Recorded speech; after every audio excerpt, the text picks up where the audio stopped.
يا ترى مين هما أفضل ثنائي في المسلسلات التركية؟ تابعوا معايا بقية الفيديو عشان تعرفوا هما مين. المسلسلات التركية كلنا بنتفرج عليها علشان بنحب القصة بتاعتها وكمان الأبطال اللي بيكونوا في القصة، وخصوصا بنرتبط ارتباط شديد جدا بالثنائي اللي بيكون موجود في المسلسل ده.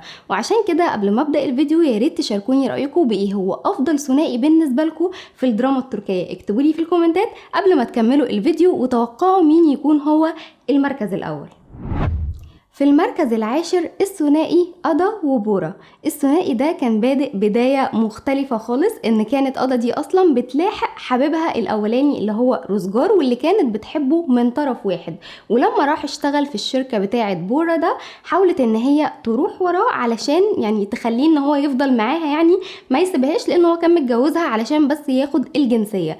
لكن بعد كده بتتقابل ببورا بيه وبيكون هو ده بقى العوض اللي البنات بيقعدوا يقولوا عليه هو ده العوض، هو ده بالظبط اللي كان العوض لأدا. وبتبدأ ما بينهم قصة حب حلوة جدا، قصة الحب اللي هي ما بين السكرتيرة والمدير والبنت الفقيرة والرجل الغني. الناس اللي بتحب القصص بتاعة المسلسلات دي، المسلسل ده من المسلسلات الحلوة جدا اللي كانت قصة الثنائي فيها هي بالنمط ده يعني. وبتبدأ بقى القصة بتاعتهم تبدأ من الشركة اللي هو بيبقى صاحبها يعني بورا ده، وبتبدأ بعد كده خلاص اهتمامها بروزجار يبدأ ان هو يقل، وتبدأ ان هي تلتفت لبورا ده. وبعد كده بتنشأ ما بينهم قصة حب حلوة جدا جدا جدا، لدرجة ان الثنائي دول ارتبطوا ببعض في الحقيقة، واحنا كمان بقينا عايزين الفرح بتاعهم يتم في اسرع وقت ممكن. ولكن ظهر اخبار من فترة او يعني من حوالي كام يوم كده ان حصل انفصال ما بين الثنائي دول للأسف. يا ترى انتوا كمان كنتم بتحبوا الثنائي بتاع أدا وبورا؟ في المركز التاسع ثنائي عمر ودفني اللي كانوا في مسلسل حب للإيجار. والمسلسل ده الثنائي ده بدأ فيه بداية بكذبة، وهي ان كانت دفني دي راحة تشتغل عند عمر ده في الشركة بتاعته علشان تخليه يحبها بناء على طلب مرات عمه نريمان اللي كانت عايزة تجوزه في خلال 6 شهور علشان تاخد الورث بتاع جده. وبعد كده لما دفني بقى بتروح الشركة بتبدأ فعلا ان هي تحب عمر بجد، وعمر كمان بيبدأ ان هو يحبها، وبتنشأ ما بينهم قصة حب. وطول احداث المسلسل احنا عمالين نقول يا دي النيلة عمر هيعرف الحقيقة، طب هيسيب دفني، طب هيحصل ايه. وسابت كل الحلقات بتاعة المسلسل، ويوم الفرح بتاعهم قررت ان هي تصارحه بالحقيقة وتقول له ان كل اللي احنا فيه ده كان لعبة، وان انا اصلا كنت جايلك بناء على طلب نريمان مرات عمك وبمثل عليك ان انا بحبك، لكن انا حبيتك بجد. لكن يفيد بايه الندم، خلاص يعني الراجل كمل الجوازة معاها ولكن بعد كده سابوا بعض، وبعد كده بيرجعوا لبعض مرة تانية. فقصة الحب اللي كانت ما بينهم كان فيها صعوبات كتير جدا وتحديات كتير، وقدروا ان هم يتغلبوا عليها. وبرضو كان المسلسل ده من افضل المسلسلات الكوميدية الصوفية. وعلشان تعرفوا برضو بقية المسلسلات الكوميدية هنزل لكم لينك الفيديوهات دي، اتكلمت في اكتر من فيديو عن المسلسلات الكوميدية، ادخلوا واتفرجوا عليها هتلاقوا ترشيحات كتير جدا لكل المسلسلات الكوميدية. في المركز الثامن ثنائي ليون وهلال. الثنائي ده كان في مسلسل أنت وطني، والمسلسل ده كان بيتكلم عن احتلال اليونان لتركيا. فهي هلال حبت عدوها، مش حبت بقى عدوها اللي هو مثلا في ما بينها وما بين عيلته عداوة زي ما بيحصل يعني في أغلب المسلسلات، لا هي حبت فعلا العدو المحتل لبلدها. فبالتالي كان قدامهم صعوبات كتير جدا، وهي كمان كانت بتأنب نفسها انه ازاي يعني بحب المحتل ده، انا فدائيه، ده انا روحي فدا الوطن واضحي عشان الوطن باي حاجه. وهي فعلا برضو كانت من ضمن الفدائيين، فازاي بقى ان هي راحت تحب العدو المحتل لوطنها. فبرضو قصه الحب بتاعتهم كانت مؤثره جدا. ويعني النهايه بتاعت المسلسل عموما كلها ما كانتش حلوه، او يعني بالنسبه لي انا ما كانتش حلوه، لكن القصة اللي ما بينهم يحسسك كده بطريقة أدائهم هما الاتنين ان فعلا الاتنين دول ثنائي بيحبوا بعض بجد، مش مجرد اتنين بيمثلوا. وارتبطنا بيهم جدا، يعني هما من اكتر الثنائيات اللي اثرت فيا في المسلسل ده، بجانب طبعا عزيزة وجودة. بس انا حبيت ان انا اقول ثنائي مختلف شوية يعني، او لان هما فعلا علقوا معايا بحتة ان انا مش دايما يعني اروح احب المحتل كل يوم. فكانت بالنسبة لي ثنائي مختلف، وطريقة الحب ما بينهم كانت مختلفة، خصوصا ان هما كانوا من بلدين عكس بعض او بيحاربوا بعض يعني في الوقت ده، فقصتهم برضو كانت قصة حلوة. وعلى فكرة المسلسل ده كان مسلسل تاريخي وكان مسلسل حقبة زمنية، عشان برضو تعرفوا بقية المسلسلات بتاعة الحقبة الزمنية اتكلمت عن اكتر من مسلسل في الفيديو ده، ترشيحات كتير انا مروقة عليكم والله. اعملوا اشتراك في القناة وفعلوا زرار الجرس عشان الحاجات اللي انا بنزلها دي كلها هتفوتكم انتوا، انا كده كده عارفاها، انا بقول لكم الحاجات عشان انتوا تاخدوا الخلاصة. في المركز السابع الثنائي يماش وسنا في مسلسل الحفرة الشهير جدا واللي مش محتاج ان الانسان يتكلم عنه اساسا. الثنائي ده بقى كان من اسرع الثنائيات اللي اتجوزت في تاريخ الدراما التركية، وهو ان يماش شاف سنا فحبها، فقالت له ان هي بتحلم ان هي يتعرض عليها الجواز في باريس، هوب تاني يوم يلا نسافر على باريس هعرض عليك الجواز، وفعلا عرض عليها الجواز. ومن هنا كانت المفاجأة، وكل الاحداث بعد كده بتتغير، وبعد كده بتكتشف ان اهله من المافيا وان في حوارات كتير جدا هي ما كانتش تعرفها، وبعد كده بتبدأ ان هي تدعمه، وفعلا بتدعم اهله كلهم في وقت الازمة بتاعتهم. فهي يعني كانت من افضل الثنائيات معاه وكمان مع عيلته، يعني الثنائي بتاعهم احنا كنا حاسين بقصة حبهم لدرجة ان يعني الحلقة بتاعت موت سنة لحد دلوقتي معلمة في دماغنا، وعارفين رقم الحلقة ايه وفي الجزء الكام، من كتر ما احنا كنا مرتبطين بالثنائي دول وشايفين ان قصة حبهم كانت حلوة جدا، لدرجة ان من كتر حبها فيه هي ماتت في الاخر بسبب يماش اللي هي حبته. وللأسف قصة الحب ما كملتش بنهاية سعيدة، ولكن كانت النهاية بتاعتها حزينة جدا، لكن كانوا من افضل الثنائيات اللي كانوا موجودين في الدراما التركية. وعلشان برضو تشوفوا بقية المسلسلات بتاعت الاكشن وايه هي الترشيحات بتاعها، هنزلكوا برضو لينك الفيديوهات اللي اتكلمت فيها عن الاكشن هنا، روحوا واتفرجوا عليها. في المركز السادس الثنائي نازلي وعلي وفاء في مسلسل الطبيب المعجزة. وبالنسبة لي الثنائي ده كان في انه لا يتحب يا جماعة، وهو طبعا يتحب، وهو شخص يعني ليه ما يتحبش، يتحب ونقرب منه، وكمان العلاقة بتاعته تختلف مع الناس، دي كده ادت للقصة يعني حاجة عاطفية جميلة جدا، وعشان كده المسلسل ده أثر فيا، والثنائي ده بالذات أثر فيا برضو. في المركز الخامس بهلول وبهتار أو سمر ومهند في مسلسل العشق الممنوع. انا عارفه ان في ناس ممكن تنتقد الموضوع ده، ولكن انا كنت حابه التناسق ما بين الثنائي دول جدا، وقصه حبهم يعني كنت اتمنى ان بهلول يحب بهتار عادي وما تبقاش مرات عمه، ويبقى القصه يعني فيها خيانه والكلام ده، او يعني حتى لو حصل كده تسيب بقى عمه ويتطلقوا وبعدين تبقى تتجوز بهلول، مش عارفه يعني بصراحه.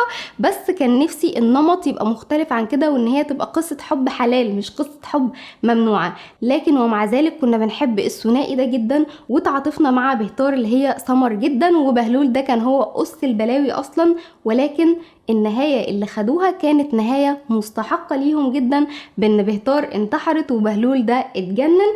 لكن كانوا من اروع الثنائيات اللي في الدراما التركية حقيقي. التناسق اللي ما بينهم انا مش شايفة انه ممكن يجي تناسق زيهم تاني، برغم ان القصة زي ما قلت ما كانتش يعني واو، او ما كانتش اللي هي يعني حاجة حلال يعني، بس ارتبطنا بيهم جدا وحبينا المسلسل ده.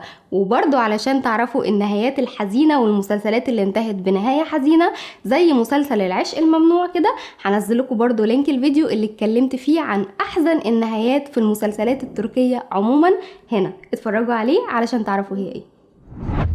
في المركز الرابع الثنائي فرحات وأصلي في مسلسل حب أبيض وأسود. المسلسل ده الثنائي اللي فيه يعني كان صعب ان انت تحس انه أصلي دي ممكن تحب فرحات، لان كانوا الاتنين من أنماط مختلفة خالص، وفرحات ده كان خاله مافيا وكان بيشتغل في حاجات ممنوعة، وأصلي دي كانت دكتورة، فيعني الدكتورة هتبص لبتاع المافيا ليه، وكمان خطفوها وعملت عملية غصب عنها واتجوزته جواز إجباري.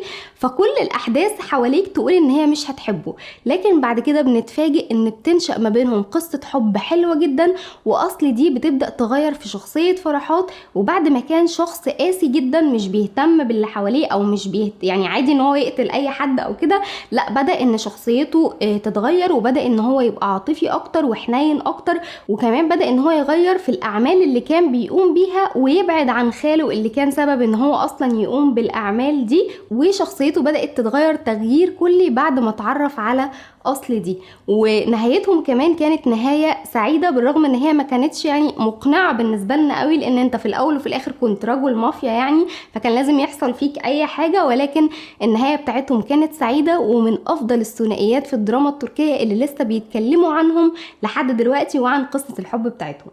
لو وصلتوا لحد هنا ما تنسوش تعملوا اشتراك في القناة وتفعلوا زرار الجرس، وكمان تعملوا لايك للفيديو. اللايك بتاعكم ده بيفرق معايا جدا، ممكن مش بيفرق معاكم لكن بيفرق معايا في ان هو يخليني اجيب لكم كل الاخبار اللي انتوا حابين ان انا اتكلم عنها.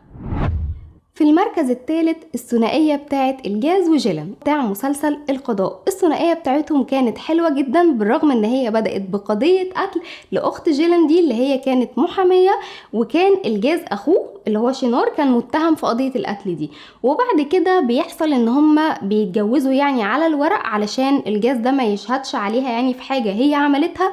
وبعد كده الجواز بتاعهم ده شوية شوية بنلاقيه ان هو اتسرسب لحقيقة، لدرجة ان من كتر حبهم في بعض تقريبا اتطلقوا مرتين، اتجوزوا 3 مرات يعني، اتجوزوا واتطلقوا واتجوزوا واتطلقوا وبعدين اتجوزوا بقى وما اتطلقوش، فهم اتطلقوا مرتين واتجوزوا 3 مرات من كتر قصة الحب بتاعتهم. وفعلا وهم بيمثلوا انتوا هتحسوا بالمشاعر اللي ما بينهم من نظرات العيون بس، مش محتاجين ان هم يتكلموا علشان مثلا يقولوا ايه اللي جواهم، لا كانوا من افضل الثنائيات فعلا اللي مرت في الدراما التركية عموما، واللي لحد دلوقتي الناس بتتمنى ان مسلسل القضاء ده يرجع بموسم رابع ليه، ولكن للأسف هو 3 مواسم يا جماعة ومفيش موسم رابع هيجي يعني، خلاص نقتنع كده ان المسلسل ده انتهى. وعلشان كده هو فعلا معلم مع ناس كتير جدا، خصوصا ان هو كان بيتكلم عن قضايا وجرايم، وان احنا كنا بنقعد نفكر بقى مين قتل مين ومش عارف ايه، ونمشي بقى وراهم في الاحداث ودماغك كده بتلففك حوالين نفسك، وفي الاخر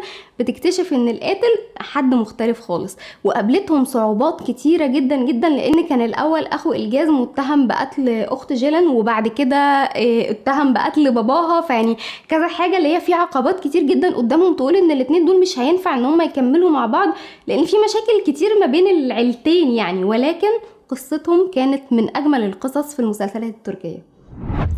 في المركز الثاني الثنائي كمال ونيهان في مسلسل حب أعمى.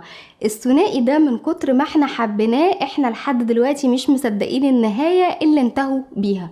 قصة المسلسل كانت في الأول 2 عادي شباب اتعرفوا على بعض وبدأوا ان هم يحبوا بعض، وقصة جميلة وحلوة وهتبدأ بقى يعني الرومانسية تشتغل والكلام ده، وبعدين فجأة نيهان دي بتتجوز واحد تاني وكمال ده بيسافر، وبعد كده بيرجع بقى بعد سنين عايز ينتقم منها، لأن جواز نيهان دي هو ما كانش يعرف سببه ايه، لكن هي كانت متجوزة علشان تحمي أخوها، واضطرت ان هي تتجوز بأمير اللي هو كان توكسيك يعني. ولكن بعد عودة بقى كمال بتبدأ قصة الحب تشتعل مرة تانية. هم اصلا منسوش بعض، هم فضلوا ان هم يحبوا بعض بالرغم ان هم بعدوا عن بعض سنين كتيرة جدا وما كانوش بيشوفوا بعض.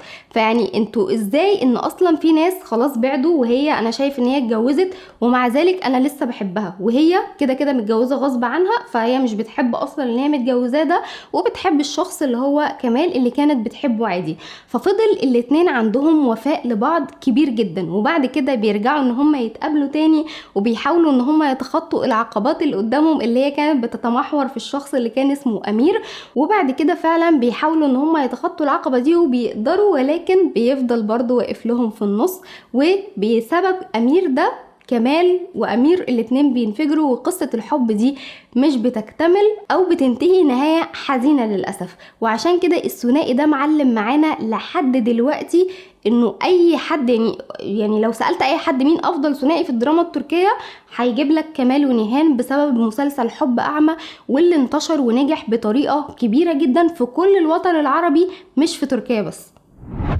يا ترى متوقعين مين هيكون في المركز الاول؟ اللي متابعني اكيد انا عارفة هيبقى عارف انا اخترت مين في المركز الاول. المركز الاول هو الثنائي رامو وسيبال من مسلسل رامو. اللي عارف برضو ومتابعني عارف ان انا بحب المسلسل ده جدا، وكنت متأثرة بالثنائي ده جدا. وقصتهم هي كانت بادئة بقصة عادية، ان واحد عايز ينتقم من اللي قتل باباه اللي هو رامو ده، فبيروح يدخل وسط الجماعة اللي قتلوه دول، وبيتعرف على بنته اللي هي بتكون اسمها سيبال، وبيبقى عايز يعني يحبها كنوع من انواع الانتقام، لكن بيلاقي نفسه بعد كده ان هو بيحبها بجد وهي كمان بتحبه. وبعد كده بيقتل باباها، وبيستمروا ان هم بيحبوا بعض بالرغم يعني ان هي قتلت ابويا، فيعني ما لازم اكرهك يعني، بس لا، فضلت ان هي بتحبه. فواجهوا مشاكل كتير جدا جدا جدا، وهي اتجوزت حد تاني، وكانت اتجوزته اصلا كمان كانت اتجوزت رامو بالاجبار بعد قتل باباها، وبعد كده اتطلقوا واتجوزت من حد تاني، تجمعهم الظروف مرة أخرى، وبتفضل قصة الحب اللي ما بينهم مشتعلة، وبيحاولوا ان هم يتخطوا كل العقبات اللي كانت بتقابلهم. فبصراحة أنا نظرات الاتنين دول لبعض في التمثيل انا ما كنتش بحس ان هي تمثيل خالص، انا كنت مقتنعة من جوايا وانا عارفة ان هو تمثيل. لا، انتوا اتنين بتحبوا بعض، اصلا مش حد بيمثل بالطريقة دي، مفيش حد بيمثل مشاعر الحب والرومانسية بالاسلوب اللي انتوا مثلتوا بيه ده. فيعني كنت متأثرة بالاحداث بتاعتهم جدا، وكنت عايشة في قصة حب كده، اللي هو تقعدوا تتفرجوا كده، عارف انت وانت عمال بتتفرج على حاجة تبقى قاعدة كده مبسوط منهم. فانا بالظبط كانت دي المشاهد بتاعتهم بالنسبه لي، كنت ببقى قاعده مبتسمه كده ومبسوطه على المشاهد بتاعه رامو وسيبال. وفعلا هم بالنسبه لي انا كرأي شخصي افضل ثنائي في المسلسلات في الدراما التركيه عموما كان رامو وسيبال. انتوا يا ترى ايه رأيكم، مين افضل ثنائي بالنسبه لكم في المسلسلات التركيه؟ يا ريت تشاركوني رأيكم في الكومنتات. وعلشان تعرفوا ايه هي افضل المسلسلات الاكشن روحوا للفيديو ده، وايه هي افضل المسلسلات عموما روحوا للفيديو ده. سلام.